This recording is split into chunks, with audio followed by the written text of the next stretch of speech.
کہ جب قرآن کریم کا نزول ہو رہا تھا تو 3 طرح کے منکرین اس وقت موجود تھے۔ بعض وہ منکرین موجود تھے کہ جو موجودات کو محسوسات کے دائرے تک بس مانتے تھے، موجودات کو محسوسات کے دائرے تک مانتے تھے۔ مطلب یہ کہ محسوسات سے مراد یہ حواس خمسہ ظاہرہ، آنکھوں سے دیکھی جانے والی چیزیں، کانوں سے سنی جانے والی چیزیں، ناک سے سونگھی جانے والی چیزیں، زبان سے چکھی جانے والی چیزیں، ہاتھ پیر سے چھوئی جانے والی چیزیں، یہ حواس خمسہ ظاہرہ کے دسترس میں جو چیزیں آتی تھیں کہتے اس کے وجود کو تسلیم کرتے تھے۔ جو حواس خمسہ کے دسترس میں نہیں آتی تھی اس کا انکار کر دیتے۔ ان کو آنکھ سے آسمان نظر آ رہا ہے کہ ہاں آسمان ہے، ان کو آنکھ سے زمین نظر آ رہی ہے، ہاں زمین ہے، ان کو گرم پانی میں ہاتھ لگانے سے محسوس ہو رہا ہے گرم، ہاں جی گرم ہے، آگ کو ہاتھ ڈالتے جلاتی تو ہاں جی آگ موجود ہے۔ تو گویا کہ جو نظر آ رہا ہے اس کو مان لیا، جو سنا جا رہا ہے اس کو مان لیا، جو چکھا جا رہا ہے میٹھا ہے کڑوا اس کو مان لیا۔ اس سے حواس سے باہر جو چیز تھی جس کا تعلق معقولات کے ساتھ تھا، عقل کے ساتھ تھا، جو ان کی عقل میں آنے والی چیزیں ہوں کہ جس کو تسلیم کرے اس کو نہیں مانتے تھے کہ جی ان کا وجود ہمیں نظر نہیں آتا۔ جیسے کہ آج کے ایتھیسٹ وہ یہ کہتا ہے جی اللہ نظر نہیں آتا، اللہ ہے تو نظر کیوں نہیں آتا، کہاں ہے؟ تو گویا کہ یہ منکرین اس وقت سے موجود اور آج بھی وہ چلے آ رہے ہیں۔ وہ یہ کہتے ہیں جی جو چیز محسوسات کے دائرے میں ہے ہم اس کو مانتے ہیں، جو اس سے باہر ہے وہ کچھ نہیں ہے، نتھنگ۔ لہٰذا اسی وجہ سے وہ آج اللہ کے وجود کا بھی انکار کر بیٹھے کہ نہیں اللہ نہیں ہے، اگر ہوتا تو نظر آتا یا سنا جاتا یا سونگا جاتا یا دیکھا جاتا یا چکھا جاتا۔ تو گویا کہ ان حواس سے بالا تر اگر ایک چیز ہے لہذا وہ ہماری چونکہ عقل محسوسات میں نہیں آتی ہم اس کو نہیں مانتے۔ حالانکہ وہ اگر اس نقطے پر غور کرتے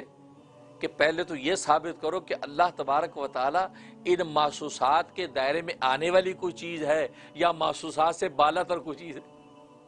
کیونکہ دنیا میں بہت سی ایسی چیزیں ہیں کہ جو محسوسات کے دائرے میں نہیں آتی۔ محسوسات کے دائرے میں جب نہیں آتی تو پھر آپ ان کو مانتے ہیں، ان کو تسلیم کرتے ہیں۔ بہت سی عقل میں آنے والی چیزیں ہیں، یہاں تک کہ خود عقل کے وجود کو آپ تسلیم کر رہے ہیں، حالانکہ عقل کا وجود آنکھوں سے دیکھا نہیں جا سکتا، کانوں سے سنا نہیں جا سکتا، زبان سے چکھا نہیں جا سکتا، ناک سے سونگا نہیں جا سکتا، ہاتھ سے چھوا نہیں جا سکتا، لیکن عقل کے وجود کو آپ تسلیم کرتے ہیں۔ تو معلوم ہوا کہ جس طریقے سے عقل آپ کے وجود میں ایک نظیر ایسی موجود ہے کہ جس کے وجود کو تم نے تسلیم کر لیا لیکن تمہارے محسوسات کے دائرے میں نہیں آتا۔ ہو سکتا ہے اللہ تبارک و تعالیٰ کی ذات بھی ایسی ہو کہ جو تمہارے محسوسات کے دائرے سے بالا تر ایک چیز ہو۔ اس لیے جو یہ کہتے ہیں جی اللہ ہے تو نظر کیوں نہیں آتا، اس سے آپ یہ کہیں کہ پہلے تم یہ ثابت کرو کہ اللہ تبارک و تعالیٰ دیکھی جانے والی ایک چیز ہے۔ پہلے وہ یہ ثابت کریں کہ اللہ مبصرات میں سے ایک چیز ہے،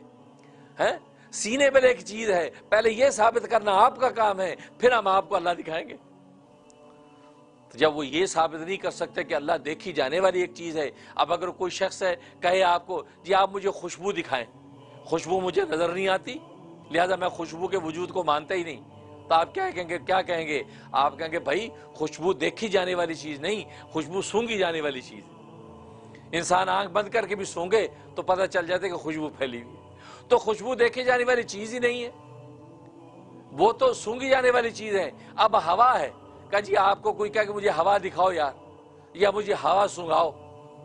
تو آپ کہیں کہ بھائی ہوا نہ دیکھی جانے والی چیز ہے نہ سونگھی جانے والی چیز ہے، یہ تو محسوس کی جانے والی چیز ہے۔ جب آپ کے بدن سے لگتی ہے آپ کہتے ہیں یار ماشاءاللہ ہوا ٹھنڈی لگی، دیکھیں جی گرم ہوا لگی، تو اس کا تعلق تو قوت لامسہ کے ساتھ ہے۔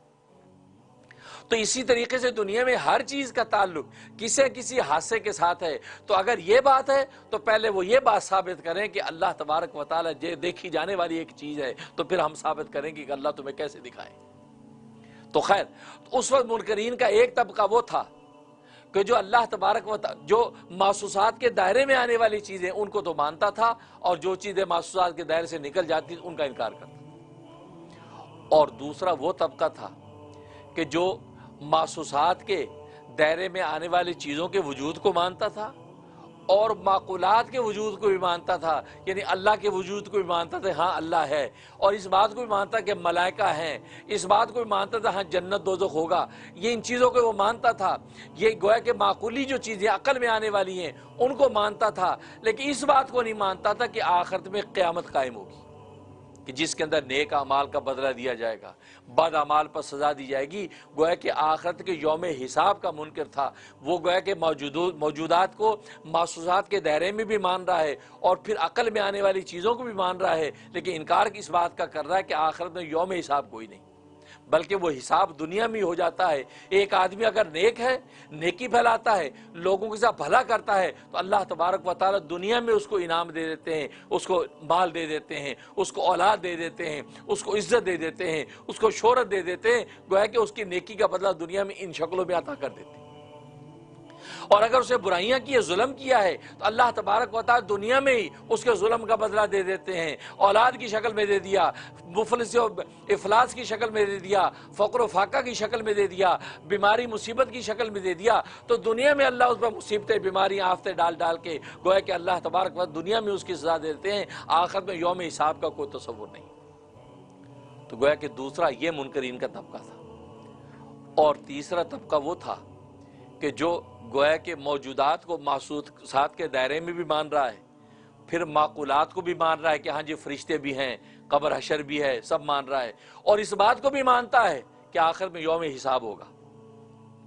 آخر میں یوم حساب ہوگا، وہاں نیک اعمال کا نیک بدلہ ملے گا اور برے اعمال پر سزا ملے گی، اس کو بھی مانتا ہے، لیکن اس بات کو نہیں مانتا کہ اللہ تبارک و تعالی دنیا کے اندر ایک شخص کو نبی بنا کر اس نبی کے ساتھ باتیں کر سکتا ہے، اس کو نہیں مانتا، گویا کہ نبوت اور رسالت کا منکر ہے۔ اس لیے کہ وہ یہ کہتا ہے کہ اللہ اور بندے کے درمیان تو اتنا بڑا ایک تفاوت اور تباین ہے کہ ممکن نہیں کہ بندہ اور خدا اکٹھے ہو جائیں، یعنی اکٹھے اس معنی میں کہ اللہ تبارک و تعالی اس بندے کے ساتھ باتیں کرے، تو لہذا ان دونوں میں اتنا آسمان و زمین کا فرق ہے کہ ہو ہی نہیں سکتا کہ اللہ تبارک و تعالی ایک بندے کو اپنا خاص بنا کر اپنی وحی کے پیغام اس کو دے اور وہ نبی بن کے دنیا کا رہنما بنے۔ نبوت کو ہم نہیں مانتے، ہاں باقی ساری چیزیں مانتے ہیں، لیکن اللہ تبارک و تعالی اوپر براہ راست اوپر سے کام کرتا ہے اور مختلف اوتاروں کی شکل میں کرتا ہے۔ کبھی اللہ تبارک کسی کو اپنا اوتار بناتے ہیں، کبھی کس کو اوتار بناتے ہیں، اس طریقے سے دنیا کے اندر اللہ تبارک و تعالی تصرفات کرتے ہیں، کسی ایک کو نبوت اور رسالت دے کر کریں، ایسا نہیں۔ گویا کہ انہوں نے نبوت اور رسالت کا انکار کر دیا، تو پہلوں کے نے تو معقولات کا انکار کر دیا، غیر مری نظر نہ آنے والی چیزوں کا انکار کر دیا، اور دوسرے نے قیامت کا انکار کر دیا، اور تیسرے نے نبوت کا انکار کر دیا۔